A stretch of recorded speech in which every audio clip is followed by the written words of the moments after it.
Howdy folks, Greyhawk 4x4 coming at you again, your resident vintage gamer. And it's Beer 30.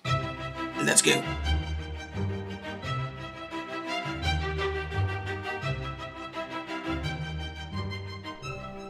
Today's selection. This is, here's what it looks like.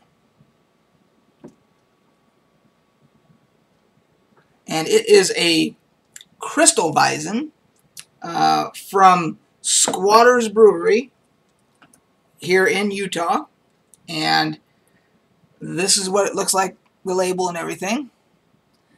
Sociable Krystalweizen. Sorry.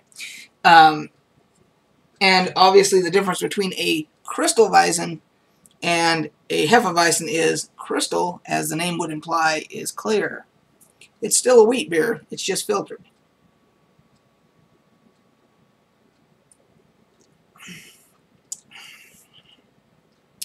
I bought a 6-pack of these, so I've already had a couple of them at our D&D game last week.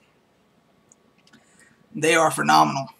That's the reason I decided to use it for this edition of Beer 30. Because I remember being in Germany, and I had already had a couple of Hefeweizens, which, you know, of course, are cloudy, and they've got the yeast in them and everything. And I remember being in the barracks, and one of the other soldiers, one of my buddies, he said, here, try this one or whatever, and I tasted it, and this is almost identical. I mean, I can almost close my eyes and go back and remember, you know, the taste and everything back then, and this is almost identical. It is fantastic. And I've said this before, I think, and some people agree with me, other people say that I'm out of my mind, but when you get a true either Hefeweizen or Krystalweizen German style brewed, you can almost swear that you smell a little banana. And I don't know what that is in there. There is no banana in it, but whatever it is that gives it that aroma.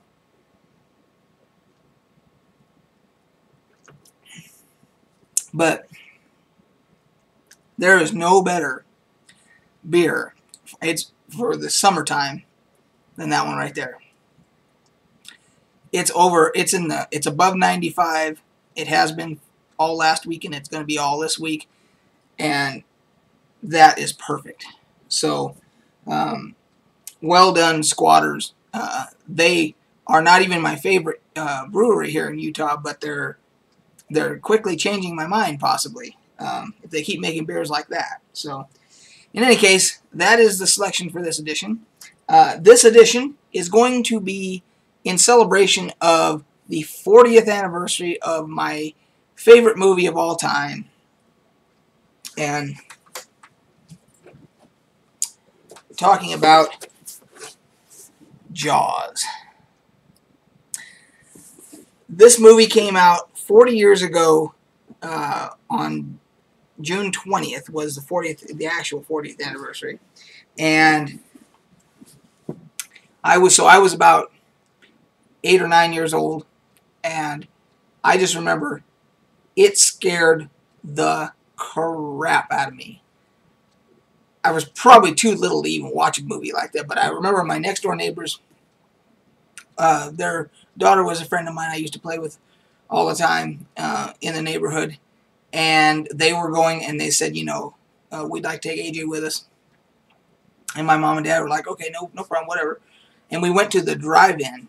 It was actually the first time I'd ever gone to a drive-in movie and saw Jaws on the big screen, and it changed me. Still my favorite movie of all time, even above Star Wars. But anyway, so I thought what I would do is I would show a couple of the collectibles that I have that are Jaws related. And I figured I'd pick some of the ones that are rarer. Excuse me. And these are ones that, you know, you probably haven't seen before.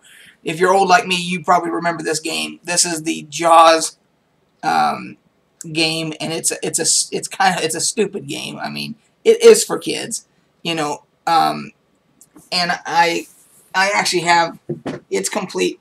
I actually found it not too long ago in a game store, and they had it for like $2. It's complete. I said, well, I don't own it already, so I got to have it for $2. I got to have it. And this is what you get. You get a shark, and you get all these different little items that go on his jaw here. And the idea is it's a two-player thing, you know, and each person takes a turn, you know, taking this hook and getting stuff out of here.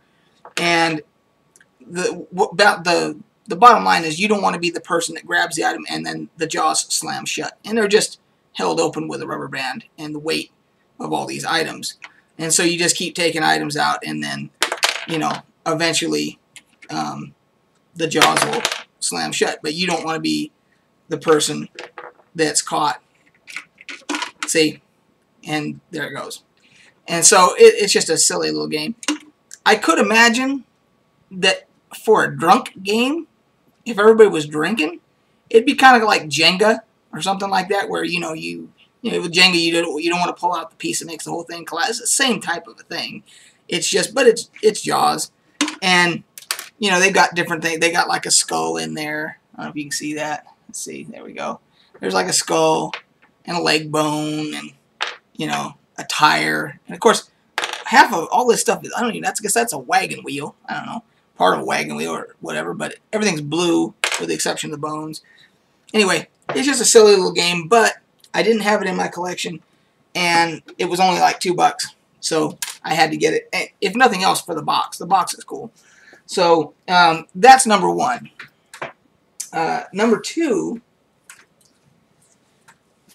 now this is not a cheap toy. This is the Orca Diorama, and with the plastic, it's going to be hard to see. But that is the Orca Diorama. This is Todd McFarlane. You know, same guy who does Spawn and all that. And this is part of the movie Maniacs, I think. But I've never opened it. It's still mint in box.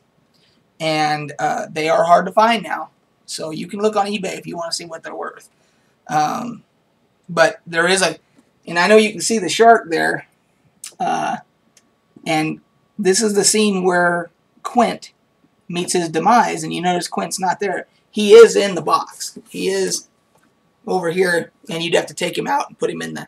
You can actually put him in the shark's mouth and everything. So, we got that. And then, because... And I think you guys all know by now that I worked at Universal for quite some time. Excuse me. Something was in my eye. And so while I was there, one day in the employee store, I saw this. And this, and again, the old people will remember, these are what's called laser discs. This was before DVDs and Blu-rays and, you know, and all that. And what you had was you had these giant discs. That's the size of the disc. It's like the size of a record. And they're double-sided. So there's 4 discs in here, 8 sides, and you would have to stop the movie, and it would tell you to flip it over or put the next disc in. And, I mean, you talk about, you know, immersion breaking. But it was, you know, because this was back in the day of the VCR and everything, videotape. And these were digital. So it was like, this was basically like, you know, watching a DVD, but they didn't have the technology to make them small. So it was a bit same quality, you know, and you can still find laser disc players out there. And so I got this because I could, with my employee discount, I could get it, you know, fairly cheap. And, you know, as a Jaws collector, I figured I got to have it as part of my collection, because not only did you get the discs, and this was for the 25th anniversary, I believe. So that would have been 15 years ago. So you actually got this little folio deal here, which has that beautiful, you know, picture right there. And then you got all kinds of other little, you know, pictures and stuff in here, and it's a trifold. So, you know, and there's pictures on the back, you know. So you got that, plus you got the novel. Now, most people don't know that Jaws was based on a #1 bestseller by Peter Benchley, obviously by the same name. Excellent, excellent book. Standalone. Forget even if you've never seen the movie, you never planned to see the movie. Excellent book. And in addition to that, you also got the award-winning score, soundtrack, and everybody knows the dun it, dun it, dun it, dun dun dun dun dun dun dun dun by no one other than Mr. John Williams, the most famous music composer of all time, as far as I'm concerned, for movies and so forth. And so you got the soundtrack as well. So those were just some of my collectibles that I wanted to show. I have other Jaws related stuff, smaller things. I got a poster, I've got different things, but I wanted to show some of that stuff. So in honor of the 40th anniversary, and I thought, what better occasion than to have a good ice cold Krystalweizen and talk about my Jaws stuff. And I guess that'll do it for this edition of Beer 30. Cheers. I hope you're having something good, and we'll catch you on the flip side.